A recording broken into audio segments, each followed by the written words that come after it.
আসসালামু আলাইকুম ভাই, কেমন আছেন? ভালো আছেন? কি অবস্থা? আলহামদুলিল্লাহ ভাই। ভাই কই থেকে আসছেন? জেদ্দা থেকে ভাই।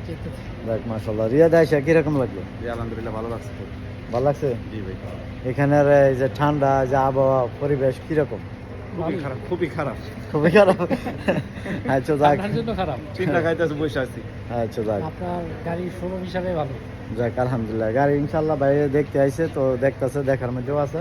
ইনশাআল্লাহ। তো যাক ইনশাল্লাহ, যদি গাড়ি ভালো লাগে ইনশাআল্লাহ। তো না, অবশ্যই গাড়ি আপনার কাছ থেকে গাড়ি দেওয়া হবে। আর নিয়ত আছে, জি, বাকিটা উপরে আর রিয়াদে আইসা এরকম হয় যে মানে এই ঠান্ডার মধ্যে মনে করেন যে কিরকম পরিবেশটা, মানে খুব ঠান্ডা। খুব ঠান্ডা। অনেক ঠান্ডা, জেদ্দা তো গরম। আপনারা যারা মক্কা মদিনা জিদ্দা দাম্মাম থেকে আসবেন, সাথে কাপড় নিয়ে আসবেন বা বাড়ি ধরনের কাপড় নিয়ে আসবেন। এবং এখানে প্রচুর ঠান্ডা, অনেক ঠান্ডা। ঠিক আছে, প্রচুর বাতাস। তিনটা পরে আসছি।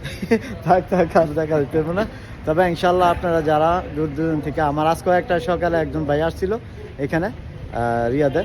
তো আমি সব ভাইদেরকে বলি যেন প্রবাসীরা আমরা আমাদের ভাই ভাই, ঠিক আছে। তা তো অবশ্যই। তবে সবাই কাপড় নিয়ে আসবেন, বেশি কাপড়, ঠান্ডার কাপড়।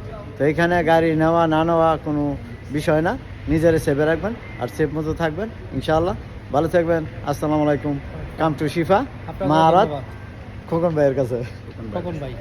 ওকে, আল্লাহ হাফেজ। ওয়েলকাম টু খোকন ভাই। কাম টু শিফা মাহারাত। আল্লাহ হাফেজ। খোদা হাফেজ।